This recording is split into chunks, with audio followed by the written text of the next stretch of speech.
So how do we put this all into practice? I told you about, why I do what I do. I talked a little about what it is. I talked about sort of how those various components are at play and come together. So how do we do this? How do we work with this? So in a moment, I'm going to ask somebody just to share a challenge that they're having. And as we share that challenge together, we're going to see if we can uncover what's the characters or the genre or the location that exists within this challenge. And then we'll see if we can shift it. Moving from place to place, from character to character, from emotion to emotion, and notice what happens to that story that they're telling themselves. How can we enable them to shift that story, to change perspective with that story, or reframe that story? And then see what we do next with it. Okay? So in a moment, I'm going to ask for a volunteer just to share something quite light within their life. That's a challenge at the moment. And we're just going to play around with it and just see what happens, see what shifts within that story. Okay, so who's got a bit of a challenge that's quite light that they'd like to share publicly? I know you do. You can sit there going, no, Robert, we have no challenges, we're absolutely fine. But we all have a little bit of annoyance thing that's sitting there for us. Who'd like to share one? Go for it. Okay, so just start to... So one of the things about this way of working is there isn't a right place to start. We just allow the client to start and we just see what we uncover and what we notice. Off you go. I think my challenge is I might be a bit of a monster. A bit of a monster, okay. Because I was identifying with a warrior, and I was, and when you were talking about the fairy tales, yeah. Like, I'm on a horse, I've got my axe, I'm like, I want a bloody horse. You want the horse and the axe. I want the axe. Okay. And when you talk about the story that I liked, it was about the Terminator. It's about Linda Hamilton. She was the first sort of female role model that actually got physical. She got, and I'm sort of, that's sort of but I'm aware that I might be coming out a bit of a monster. So I'm sort of, I have a bit of a problem with it, yeah. So what's the problem that you have with it? I think I might be a bit too aggressive. I think I'm coming across as being aggressive. Okay, so coming across aggressive, where are you coming across as aggressive? I'm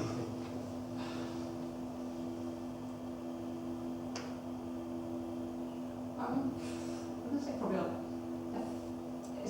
probably on the course actually. I think sometimes I feel a bit stood. On the course maybe because that's at home. Not really. I'm quite sort of stuck at home. I mean that's my life at the moment. I'm just worried about the course of being aggressive. Okay. So you feel that on the course you might be being a bit of a warrior, a bit aggressive. Yeah. Okay. So what's the kind of genre that you're living within with that?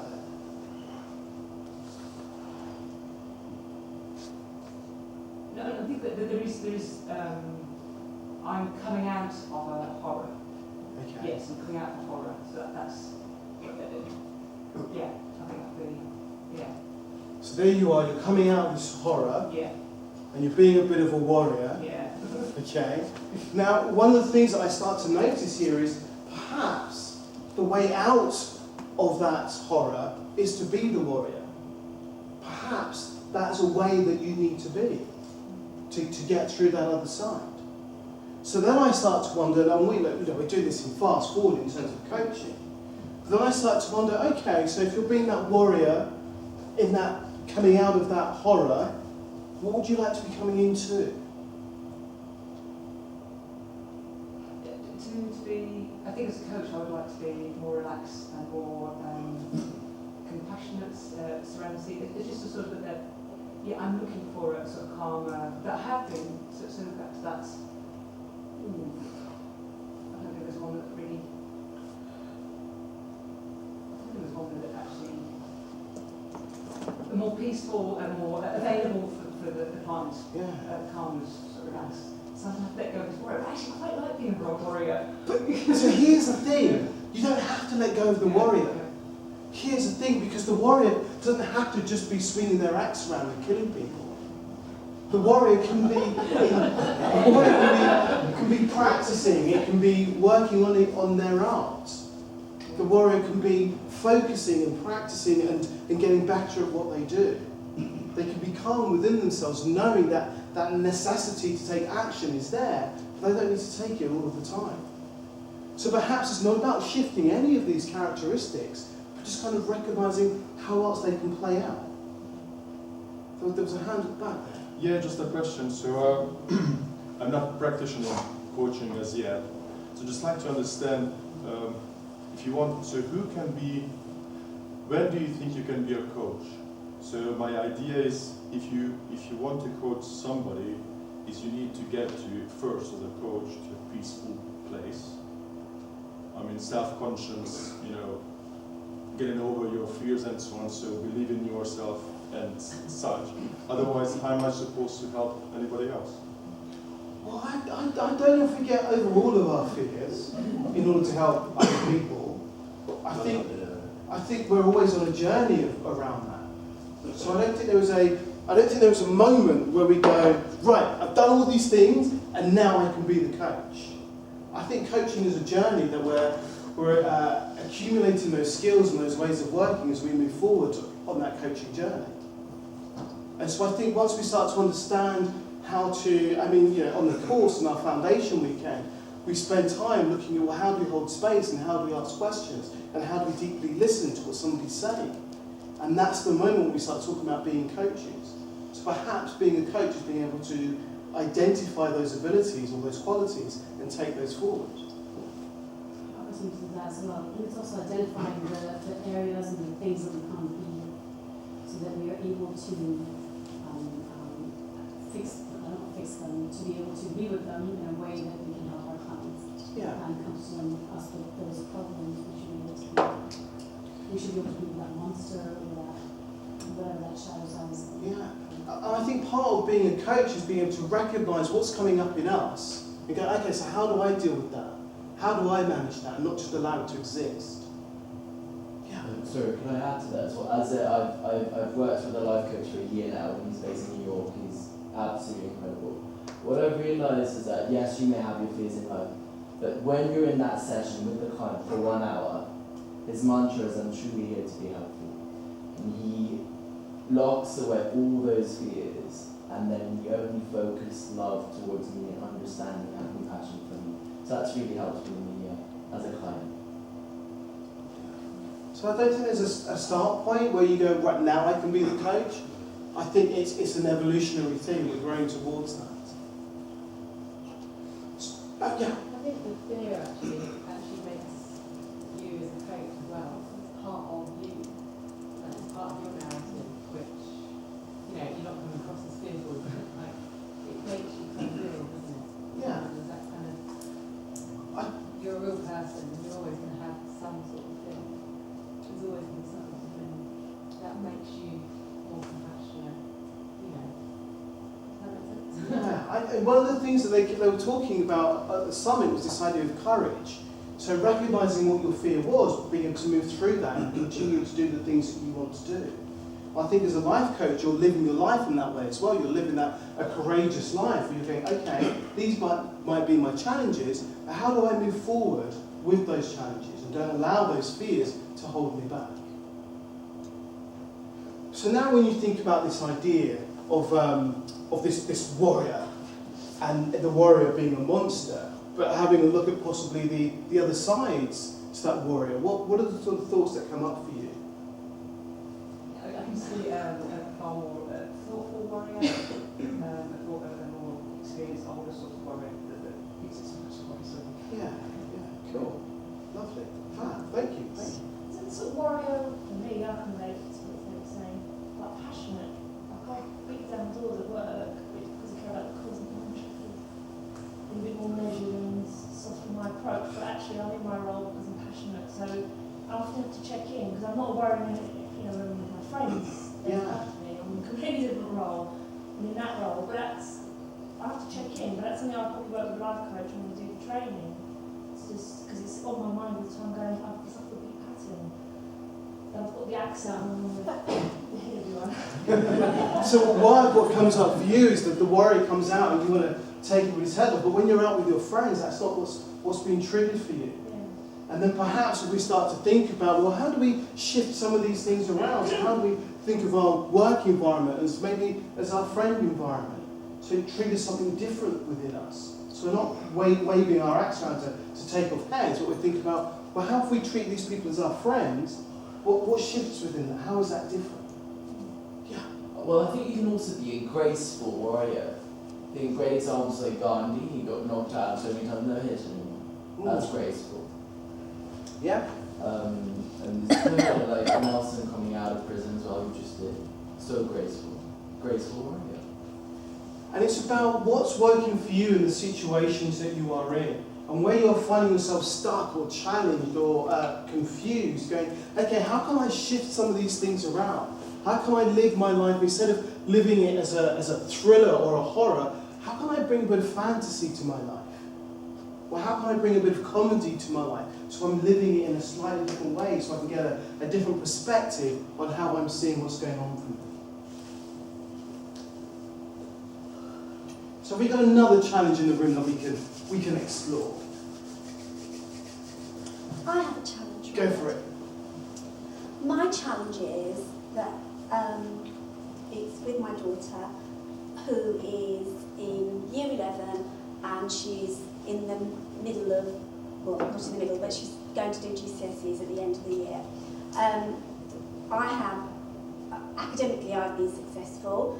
Academically my son has been successful, and she struggles. And the job I do, I need to be, I understand education and get it. And I'm finding myself being all of those characters at the moment.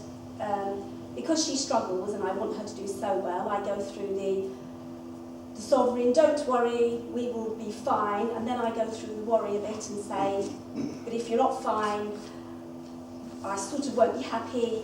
And then I go through the mystic, oh, do you think you'll be okay? And sometimes, really, I should just not be any of those characters.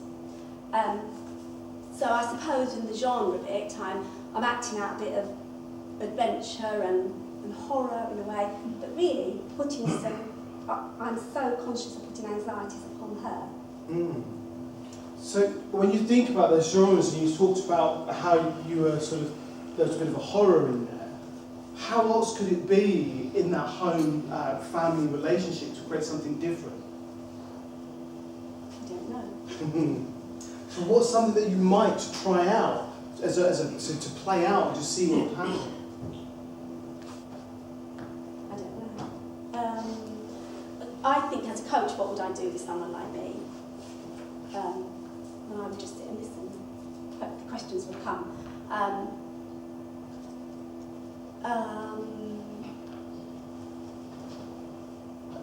I suppose making the journey to examinations and such an adventure, an exciting adventure, rather than the horror of if I don't get through.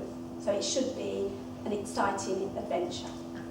So when you think about that rewriting of the narrative, so currently we're running this narrative as something that's going to be, it's a horror and there's going to be tragedy and horribleness at the end.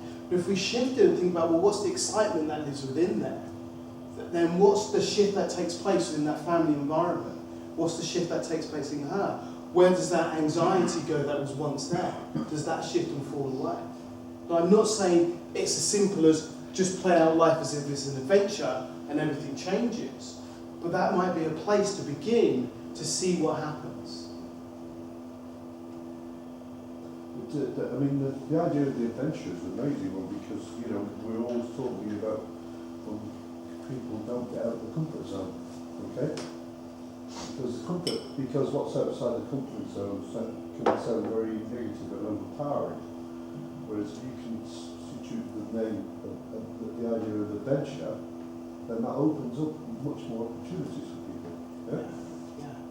So if we think about, what's keeping us stuck within our story, and how can we shift the language or the characters that we are playing to help us open up new possibilities within that story. So in a moment, I'm just going to ask you to have a conversation with the person beside you and just have a chat about what's a challenge that they're facing, and what's the characters or the genre or the plot that's coming out of that challenge that they're facing. And if they were to randomly choose something different and just go on a flight of fantasy with that something different, how might it shift the current challenge that they have? Okay? So we're just going to spend about 5-10 minutes having a go at this, and then we're going to feed back and see if we've got any questions.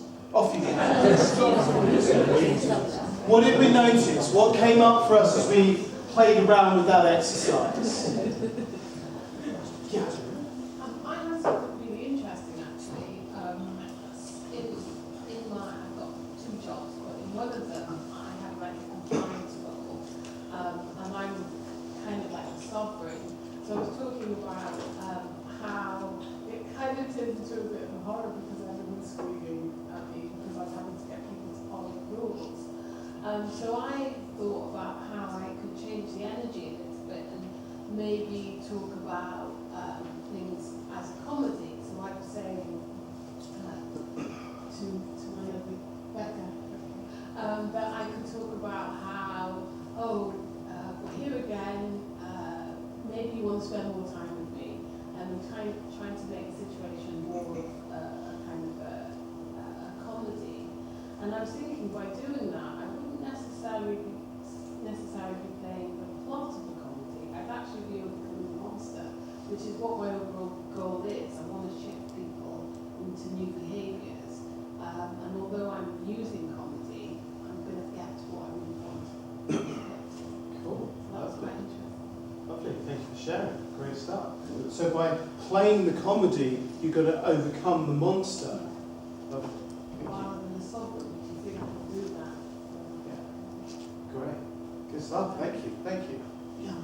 So it just occurs to me actually, in relation to the location of, say, family, I am a monster because it's the misunderstood monster, because they think of me as a monster, but I don't. I see myself as very peaceful, as a graceful warrior. You just coined, I love that term. But so but in their eyes, I'm the monster. Because you're I'm different. different. Mm. And I'm not following rules. Yeah. But in my eyes. So they have one perception of the character that you're playing, you have another. Yeah. And they'll hold on to that belief because that serves them, but who you are serves you. And perhaps there is a conversation that can happen about, hey, you notice me as being this, and I notice me as being that, perhaps. Okay. Yeah. I see that face, like, okay, maybe not. Maybe not. But it's also add that their perception, and I'm talking like relatives, not parents, but their perception of me is what's kind of probably guided me most of my life, and has shaped my life in ways that perhaps wouldn't have if they hadn't thought that way. So, especially then what's real, is it my perception of me that's defining, or is it their perception of me that's defining? That's the basis of what's. Yeah. And sometimes we need people having those negative thoughts about us to give us the strength and the courage to fight against that so we can create ourselves as who we want to be. Lovely. Beautiful. Thank you. Yeah. Just going to say that really resonated with me, actually. Part of the discussion we were having is it okay to have different stories and to recognise that different locations of your life need different stories? You have to play the different characters and compartmentalise what Well, I think we ebb and flow between all of these different characters all of the time in all the environments that we're in. I don't think any of this is fixed to one space. I think that the beauty is to be able to notice, with my family I'm being a bit of a warrior today, and that I can mix it up and be a bit of a jester to bring some lightness to that space. And then at work, maybe I need to be really warrior and focused to get things done, but maybe I need to then bring some of the love and get some connection going. So none of these things are fixed to one space and one way of being, but it's just noticing how are these things showing up? And how can I take choices about how I'm showing up with these different attributes to create different changes in that environment or with that challenge that I'm facing? Well, we just spoke about the one of the best overcoming the monster stories, so it's the power of forgiveness, because I believe the greatest weapon to disarm someone is forgiveness. So overcoming the monster. A mother, her son was murdered, and she wanted, as a Christian, to try to forgive that murderer. She went into prison, found that murderer, tried to forgive him, and now they live next to each other. And the forgiveness was for her, did not diminish any of what he has done, but because unforgiveness is like cancer, it eats her literally. So she came up to the point where her greatest revenge is forgiveness, and she even moved beyond just, killing that monster. She moved even beyond that and forgave the monster. Now, I think, some of us will go, oh yeah, I could do that, I'm going to forgive that person. Some of us think, well, actually, no, I'm going to be the warrior, I'm going to go fight that person. And it's about what's working for you, what's working that enables you to get through your life in a positive way. Yeah.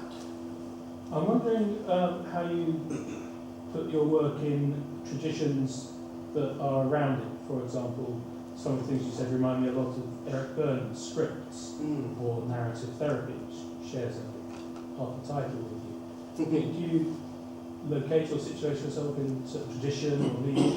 Well, I don't think I locate myself in tradition, but what I recognise is that my work's influenced by all of those things.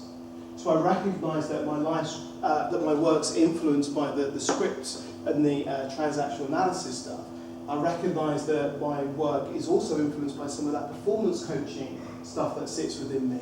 But I also recognise that the whole idea of telling and sharing stories that comes from the drama world influences the work that I do. So I don't think there is one thing that it is. I think it's a mixture of lots of things. And as I was talking about the work that we were doing, I was thinking, the next step, or maybe it's not the next step, a level that you can use is taking on the physicality of these characters, which comes from the mind work that I've done. So maybe taking on that sovereign, and how does it feel to stand and be that sovereign in a challenge that you're facing? And then if you're in a different situation where you need to be the warrior, well, what's the stance of the warrior that you might need to take in that situation? So how could you work with your clients to physically embody these characters, to take into those situations, which is something that started to play around in my head. I was like, oh, I wish I'd thought that before I started the talk, because then I could have timed it in as well. We could all physicalise those characters. So I recognise that it's all ebbing and flowing in a mixture of lots of different things that I do. And I suppose the story is the bit that holds it all together. What's that story that we are telling? And how can we retell that story to enable us to move forward in a positive way? Cool.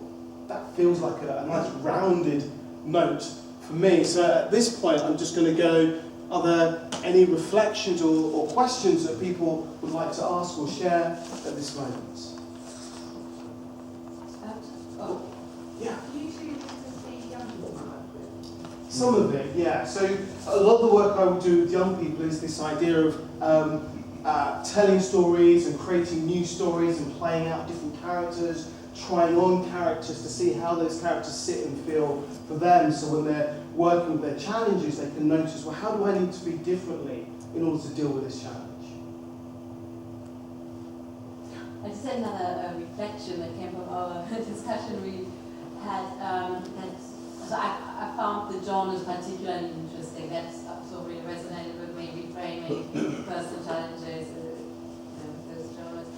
And we noticed that most of those genres there are quite sort of exciting and high energy and so on, and they also tend to have happy endings in film and fiction and so on. Well, I don't know if the thriller always has a happy ending. Well, usually the murderer is found at the end, or Depends on the style, okay. yeah, of course it does, but not often, but because the sort of more negative ones are not on there, such as tragedy or melodrama, and we found that in everyday life, when you have challenges, you often see it in this, these patterns going in circles and low energy and tragedy, melodrama kind of thing. Whereas if you see this action, comedy and it's always kind of exciting, and as better things go on, it makes it just more exciting. So I found that really, really interesting. And I don't think this isn't the list of all genres there are in the Of world. course. So I think there are other ways of being and other characters that exist too. Yeah. At the back. For you, is there a distinction between narrative and story? And if there is, how does that show up for your... So I suppose the story is the holding form is the whole life, as it were. And then the narrative is the through line that we take through that, or the way in which we tell our stories. So the story is the big picture, and then the narrative is the way in which we're telling it and the way in which we're sharing it. Just a reflection, really. I was thinking about other aspects of stories, and moral came up, like not in a kind of moralistic way, but traditionally stories can have moral. And I think it's quite interesting to think, regardless of plot or regardless of what happens on the surface, what underpins your story in terms of a theme or a moral. And it might be that you can change some of the sort of executional elements, but keep your truth prevalent. Yeah, and that might be your values. Maybe, yeah. That might be your values that's underpinning the way in which you're showing up within your story. Have you had clients who refuse to be coached with a story? Like, stories are fictions, I don't want to hear any of that. Or... Well, I suppose I don't always say to my clients, hey, we're going to do it in a story. And we're going to talk about narratives. So it doesn't always come out in that way. Sometimes it's just as we're having the conversation, I might just ask you, how might you play this out differently? Or what's the character that you notice that you are playing within this? And how might you shift or change that? So the story element of it, or the narrative element, isn't always very explicit and highlighted. Sometimes it's just very soft and underneath. Gotcha. This is more a comment than a question, but many years ago, one of my absolute heroes, Christopher Reeves, the original Superman, he had said, I have this condition and I can't do a lot of things because of it, but I still do, and why are you stopping yourself from doing things when they're fine? That really stands out to me, and today I had a conversation with somebody about the corporate world where I coach and the prisons where I coach the youth, and how we're all in prison, even though we're not. We're in the prisons our own making. That's the story that we kind of hold ourselves within. Yeah. And it's time to just We break out of the stories that we hold ourselves captive within. Lovely. Brilliant. Yeah. Just a point around, would you ever get your client to try and describe the story from the perspective of someone else? So we use it a lot in the business world that I'm in. We actually give people masks and Darth Vader masks and various things. And it's the whole give a man a mask and he'll tell the truth. And it's really interesting what comes out. So I just wonder if that plays into it. Yeah, I suppose it plays less into my coaching work, but more into the sort of the drama therapy type work, where we look at, well, who are we in this story, and how can we swap around the different characters that we are playing in order to explore the stories. What if you said, take my story, what would ask people? Say it again. So say someone's told you a story and you've analysed it, and you say, why have you told you that story?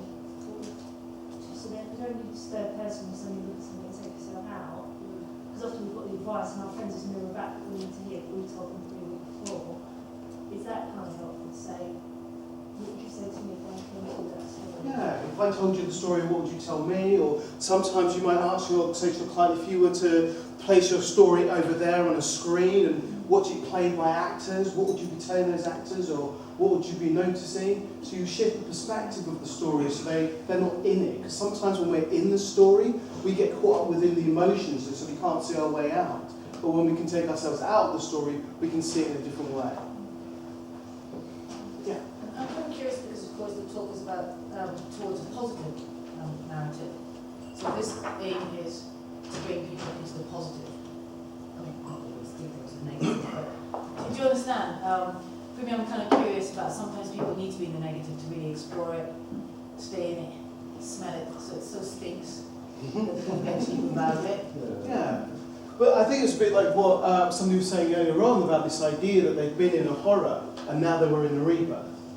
And the idea that when we can stay with that negative and understand what it is, then we can start to look for what is it that we do want outside of this. and then we can make that shift and that move. But we've got to be ready to make that shift and that move. I think it's just worth building on Rafa's point actually. I was just thinking about Rafa, how Rob pre-framed at the start. This isn't only how he coaches, it's just one way. Because I think what you're alluding to there in a sense is the concept of the paradox of change. And that we are most able to change when we recognise where we actually are.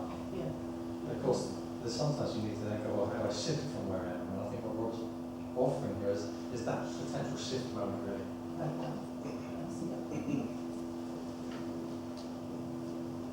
Cool.